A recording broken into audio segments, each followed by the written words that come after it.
and my servant will be healed. For I myself am a man under authority, with soldiers under me. I tell this one, go, and he goes, and the one, come, and he comes. I say to my servant, do this, and he does it. When Jesus heard this, hindi lang po ang Panginoon nakarinig po nito, pati po yung mga disciples po niya. He was amazed and said to those following him. Sino yung mga sumusunod sa kanya? Yung mga disciples po ng Panginoon. Truly I tell you, I have not found anyone in Israel with such great faith. I say to you that many will come from east and the west and will take their places at the feast with Abraham, Isaac, and Jacob in the kingdom of heaven. But the subjects of the kingdom will be thrown outside into the darkness where there will be weeping and gnashing of teeth.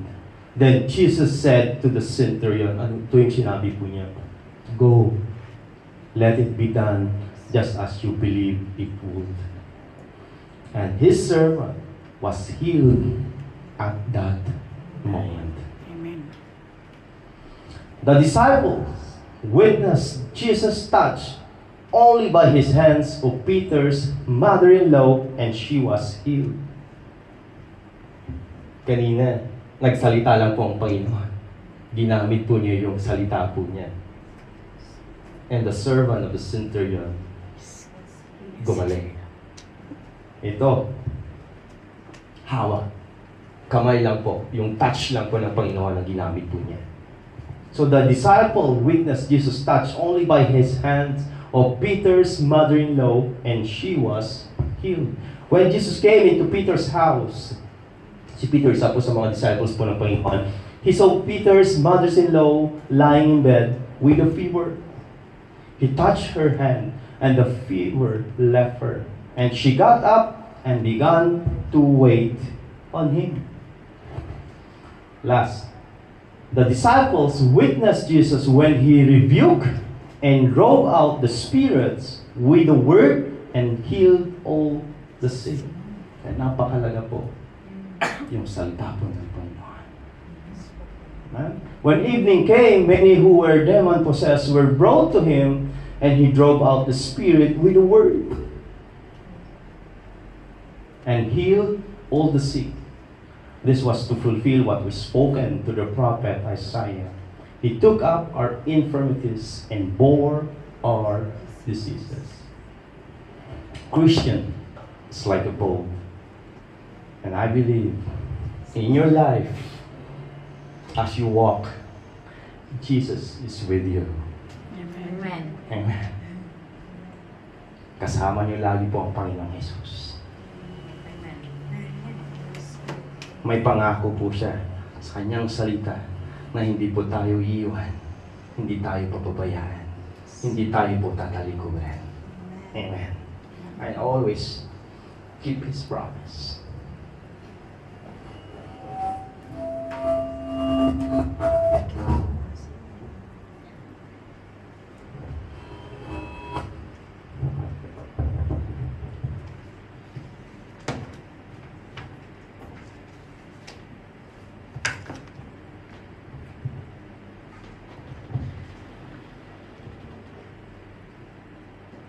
I'm gonna use the word faith. Okay? There's 5 letters there. Okay? Lagi kong sinasabi, kung isang pastor, pag nasa letter H na tayo, tapos na pong message. Okay? So I want to share 5 points, okay, about faith. Okay? Okay? Ang buhay po Kristiyano po, okay? Hindi po lang laging masaya. Okay? Hindi lagi pong relax. Okay?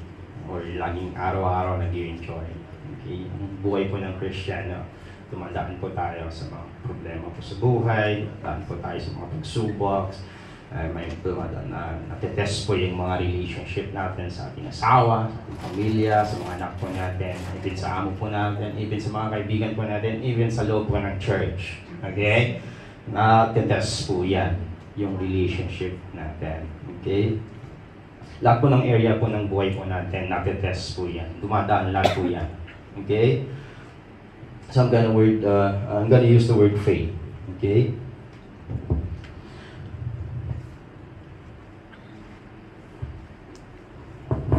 Kung mayroon pong problema, gamitin nyo lang po yung word na faith. Okay? Number 1. Okay? Focus, F. Focus or fix to the one who can control the storm or the storms of life.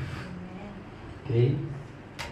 Focus to the one who can control the storm or the storms of life. The scripture says, then he got up and rebuked the winds and waves, and suddenly there was a great calm. One of the Satan's tactics is distraction. Okay. One of the Satan's tactics is hindi kasi Satan. Hindi kasi distraction. Okay. One of Satan's tactics is distraction. Okay. He distracts us. He distracts the believers with the words of his life. Pag nagmamaneho yung kapatid po natin kanina, yung distraction na yan, in-acknowledge niya. So may worries habang nagmamaneho. So yung habang nagmamaneho, sa kanya na yung dalawang lane. Bahala kayo dyan. He distracts the believers with the words of his life. Okay. Lord, magka-college na yung anak ko. Okay. Magkano kayong sa tuition fee? Magkano kayong bahon? Okay. Ang bahon po namin before, 50 pesos. Kung hindi ako nagkakamali nung nasa college life ako, 50 pesos lang ang alam ko. Grabe ka naman. College? Laki. Ano, pamasahe sa kaulam. Social. Pero ngayon, 500 pesos, 400 pesos yung mga estudyante na natin. So, okay. Lord, saan namin kukunin yung pang-tuition fee nila? Saan namin kukunin yung bawon po nila araw-araw? Diba? Nag-worry po tayo. Okay? Yung mga worldly desires, yan ang mga distractions na ginagamit po ng kaaway. Okay? Worldly pleasures and more. Marami po siyang gagamitin. Okay? Marami po siyang mga tactics to use para ma-distract po tayo. Okay? Distractions are constant temptations. Okay? Patuloy po yan na mayroon pong temptation sa buhay po natin. Okay? Especially kay mga Kristiyano. Okay? Putting our focus away from what truly matters. So the Bible warns us of the schemes of the enemy who seek to hinder our spiritual growth.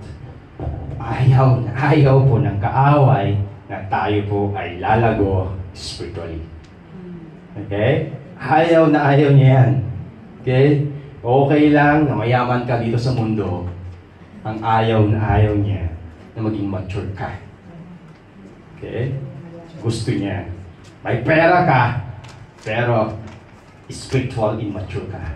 Yun ang gusto niya. Okay? Kilala ka sa buong mundo, pero gusto niya, you are spiritual immature. Okay? Yan ang gusto niya. May pera ka, may bahay, may lupa. Okay? Nasa sayo na lahat. Pero one thing na ayaw niya sa'yo ay mag-grow ka spiritually. Lumalim yung spiritual life mo kayo. Ayaw nga yun. Okay? And lead us straight. 1 Peter 5:8. Okay? Be alert and of sober mind. Your enemy, the devil, prowls around like a roaring lion, looking for someone to devour. Okay? Ang kaaway, nag-roaming around lang yan. Okay? He's looking for a chance sa atin Okay? Pag yung time na nanghina ka, yung time na nag-worry ka, yung time na distract ka, pasok siya agad. Okay? Akin ka. Sa oras na yon. Okay? Dahil hindi ka nakafocus to the one who can control your worries, your distractions, yung storms of life mo na. Diba? Yung mga disciples po ng Panginoon, saan sila tumingin? Tumingin po sila sa distractions. Hindi po sila tumingin sa Panginoon po nilang na nasa bilog mismo, nakatabi nila mismo. Okay. So this verse serves as a reminder that Satan is actively, okay? Active po siya. Okay? Kung active tayo lagi sa Facebook, active din po siya sa Facebook. Okay? Binabantayan po niya ang bawat post ninyo. Okay? Mali na spelling. Actively seeking to distract and devour believers. It emphasizes the importance of being alert. Being alerted po tayo. Okay? Mahalaga po yan. Be watchful. Alerto tayo lagi. Okay? And having a clear mind. Ano sa Tagalog? Maliwanag, malinis, malinaw na pag-iisip. Okay? Dahil pag punong-puno po ito. Okay? Ng worries, problems, hatred, bitterness. Lahat na yan. Okay? Sinong mananalo? Si Satan. So pag being alert, lagi po tayong alerto at malinaw na pag-iisip. Okay? Yung nakafocus lang tayo sa Panginoong Jesus, we can recognize His tactics and we can resist His temptations. Abide to the one who is the source of our faith. Okay? Abide to the one who is the source of our faith. So kanina, focus, abide naman po tayo. So Jesus responded, "Why are you afraid? You have so little faith." Okay? Hebrews 12:2, we must focus or fix onto Jesus, the source and goal of our faith. Kanina tayo mag-abide kay Jesus Christ. Dahil siya po yung source, pinanggagalingan po ang ating po pananampalataya. Yeah? The more we read the Word of God, the more we know about Jesus Christ, our faith increases. Amen? We must focus on Jesus. Luke chapter 17, verse 5 to 6. The apostles said to the Lord, "Increase our faith." Sabihin nga natin, "Increase our faith." Sumagot po ang ating Panginoong Hesus. He replied, "If you have faith as small as mustard seed." Okay?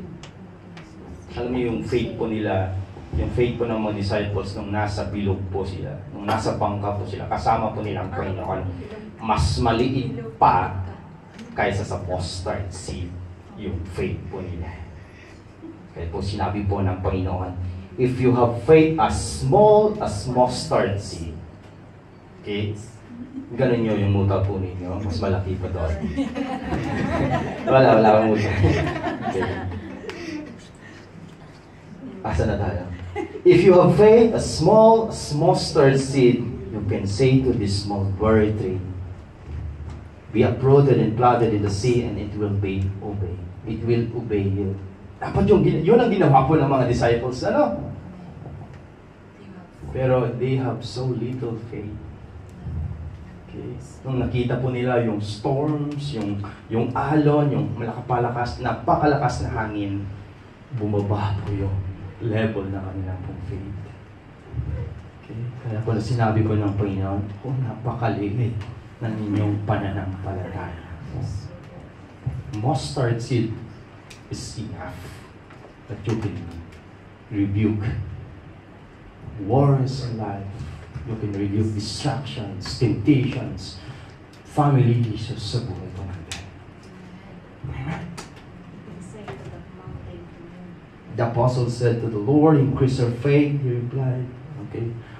But what happened, okay?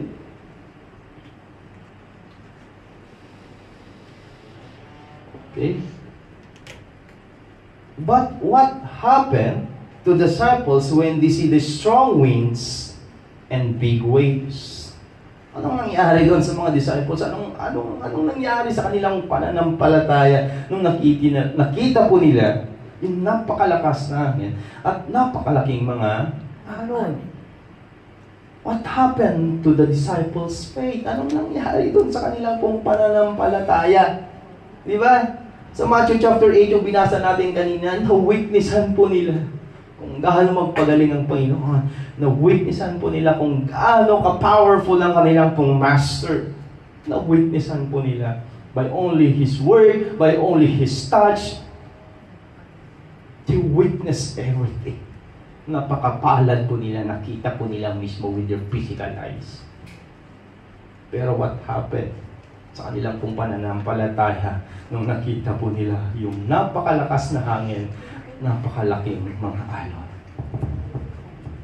Number 1, their faith decreases. What Jesus said to His disciples, ito po yung sinabi po niya, you have so little faith.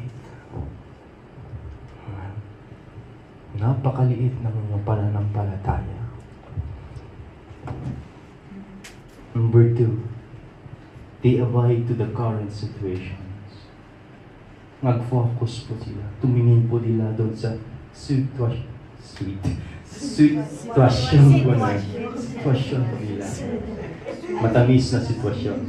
They abide to the current situations. They abide to what they see.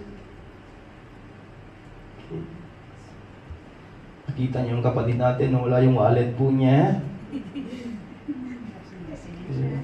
Wala yung lisensya. Lord, wala ito na, mahuli po ako. Panginoon, mahuli po ako ng pulis. Dumating na. No, we are drawing them na mangyari. Parang gano'n, ano? Yun na yung they accept the fact that they will drown and die. They acknowledge that there is no hope. Wala nang pag-asa. Mahuli ako. Makukuha yung lisensya ko. Wala na, Lord. Yung mga relationship namin sira na hindi na maayos, Lord. Yung mga sira na. Lord, church, there is hope. There is God. God's not dead. We have faith. So Jesus encouraged us in the book of John, chapter 15, verses 4 to 5. Sabi po ng Panginoon po dito, abide in me, and I in you. As the branches cannot bear fruit of itself unless it abides in the vine. So neither can you unless you abide in me, and I am the vine. You are the branches. He who abides in me and I in him, he bear much fruit. Far apart from me, you can do nothing. Remember, church, at that time, they should bear fruit. Yung nasa bilog po sila. Okay?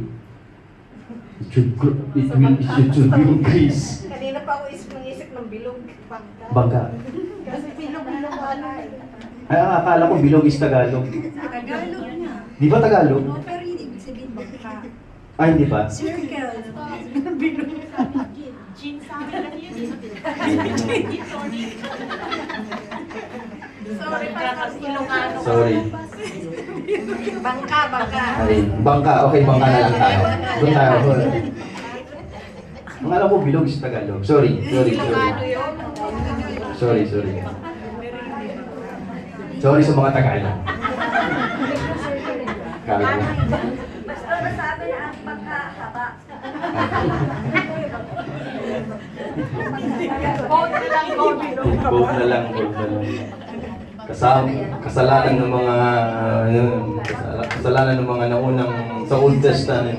Old Testament kasi nagtayo po sila ng Tower of Babel. Ayun, ang daming dialect. Kala niya kasi So letter I na tayo. Okay, skip na tayo. Yung bilog-bilog na yun. So skip na tayo. Letter I. Okay. Okay, F is focus, A is abide, and letter I is intimacy. Okay, intimacy to the one who is very close to you. His name is Jesus Christ. Okay. Ano pong ginawa po ng Panginoon nung nag-start siyang ministry? Naghanap po siya, okay, na makakasama po niya. Okay? He built his relationship with them. Jesus Christ has a great intimacy with them. Jesus had a closeness relationship sa mga disciples po nila. Okay? Disciples po niya.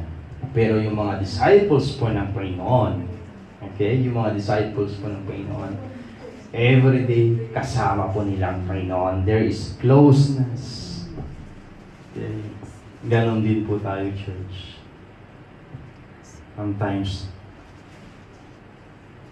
mahintulad po tayo sa mga disciples po ng Panginoon. We have relationship with God. Every Sunday yan dito tayo. But we don't have intimacy and closeness with God. You know the difference? You have relationship with God, but you don't have intimacy or closeness with God. Okay. So the disciples when woke him up, shouting, "Lord, save us! We're going to drown." So Jesus responded, kanya to sinabi, "Bakit kayo takot? Why are you afraid?" Okay. Why are you afraid? The disciples had personal relationship. They are friends with Jesus, but they lack closeness and intimacy. That is why their first response to the storm is they are afraid, not faith. Kasama po nila yung Panginoon nila sa loob po ng bangka. They're very close to Him. Okay? Pero, andun po, natakot po sila. Nag-worry po sila. Lagi po natin pong sinasabi, "Lord, I have relationship with you. May pananampalataya ko sa iyo." But if you lack intimacy and closeness, talagang matatakot kapag dumating ang mga pulis. Hindi naman sila nakakatawa. Okay. Pag dumating po ang problema, okay, distractions sa buhay po natin. If closeness and intimacy is lacking in our relationship with Jesus, we will surely be like the disciples, afraid what comes to our life. Problems, hardships, etc., etc. Let me add this, church.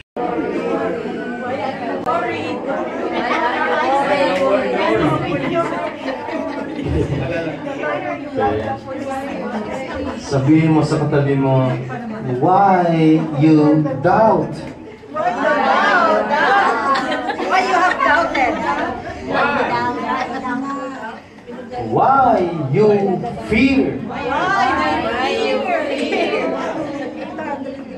Why disbelief? Why disbelief? Oh, parang grade 1.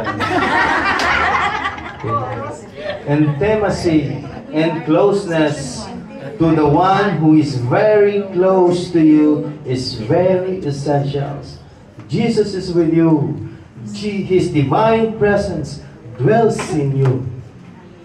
If you have intimacy and strong belief and faith with God, worry is not your first response. Doubt is not your first response. Fear is not your first response. Disbelief is not your first response to the storms coming to our life. Afraid is not your first response to the storms coming to our life. If you have intimacy with God, your first response is faith. Paul says, I can do all things through Christ who strengthens me. Amen? Letter T. F. Ano yung F? Focus. A. Abide. I. Intimacy. And letter T. Trust to the one who is Son of God. Okay? Trust to the one who is the Son of God. Asan yung word na da dyan? Missing. Okay? So the disciples were amazed naman nga po sila. Who is this man? Sino yung taong ito? Even the winds and waves obey him. So, yung tanong ko kanina sa inyo, nasagot ba ninyo? Who is Jesus to you? Who is Christ to you? So what does it mean to trust in Jesus? Trusting in Jesus is not a blind faith. Okay. Trusting in Jesus is our total surrendering to Him, giving all the trust to Jesus because He is the Son of God, the Creator of the universe, who divided the Red Sea, who fed the 5,000 men, and etc. And Jesus is God. Trust His ways because His way is better than our ways. Trust His plans because His plans is better than our plans. Trust His promise because some of them you have already seen it and tasted it. Natikman nyo na po yung mga ibang pangako po ng Panginoon sa buhay po ninyo. Saan ka pa? Doon na sa Panginoon, di ba? Doon na tayo magtitiwala. Okay? Sa Kanya na tayo magtitiwala. Okay? H. Oh, yan. Thank you, Lord. Answered prayer. Gutom na ako. Okay, letter H is hold to the one. Okay. Hold to the one who has power over storms or storms of life. Okay. Even the winds and waves obey Him. Ang Panginoon, even in natural, He has power to stop them. Okay? Hindi po si Pastor. Natin na lang yun. Okay? Matagal na yun. Pero naalala ko lang. Okay? Pinahinto po niya yung earthquake ba? Lindol. Sabi niya, stop. Oh, stop. Ayun. Tumigil na. Nahanap na ba siya? So, kaya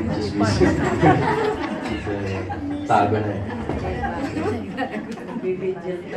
Atin natin na lang. Nakakabalik tayo. Sa ating kat eh. Invite natin sa church. So, where is your faith? Hold on. Okay, ito po yung tanong. Saan, hindi na di Tagalog, saan tayo humahawak? Saan po humahawak yung pananampalataya mo? Tama yung Tagalog. Okay? Where is your faith? Hold on. Okay? Saan kumakapit ang inyong pong pananampalataya? Ayun, salamat. Okay. Saan nga ba, church? Tanong ko sa inyo. Sa bagay po ba? Sa Panginoon. Okay. Sa tao po ba? Hindi.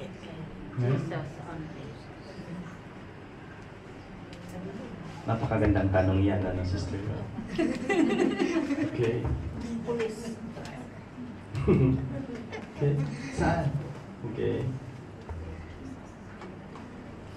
Matthew 8:26, he replied, "You, O little faith, why are you so afraid?" Then he got up and rebuked the winds and the waves, and it was completely healed.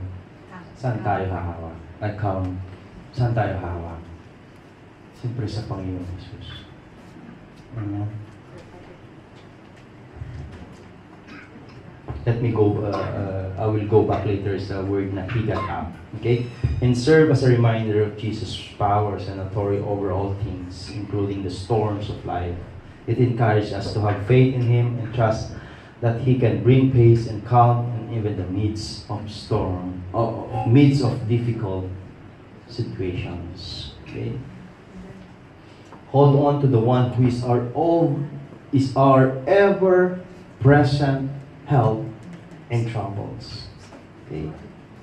Dahil ang Panginoon mismo, nasa atin po siya. He is our ever-present help in times of need. Amen? Pag mayroon pong problema, worse sa buhay po, distraction po natin, ang Panginoon, He will get up. Siya ang haharap. Amen? And He will be the one to rebuke that storm in life forever. Amen? So in the midst of life's storms, we can always find refuge and strength in God. He's always there for us, ready to help us and give us the strength we need to overcome any challenge that comes our way. This verse reminds us that we are not alone and that God is our constant source of support and comfort. Yung kaaway kanina, sinabi po natin, mayroon po siyang tactics, distractions, okay? Constant distractions. But ang Panginoon natin, He is our constant source of support and comfort. Amen? Amen. Hallelujah. That's faith. Okay? Tapos na. Let us read all together. Focus to the one who can control the storm of life. Abide to the one who is the source of our faith. Intimacy to the one who is very close to you. Trust to the one who is the Son of God. Hold to the one who has power over storms of life. Faith. Hebrews 11, chapter 1. Let me end up this verse. Faith shows the reality of what we hope for. It is the evidence of things we cannot see.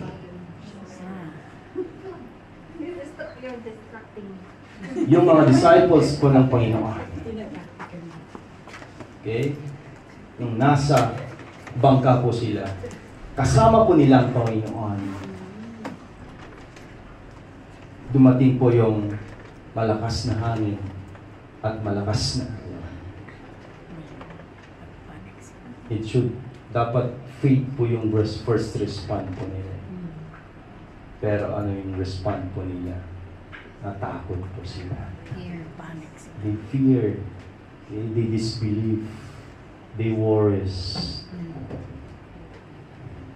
Church, napakalaga po yung word na faith po dito.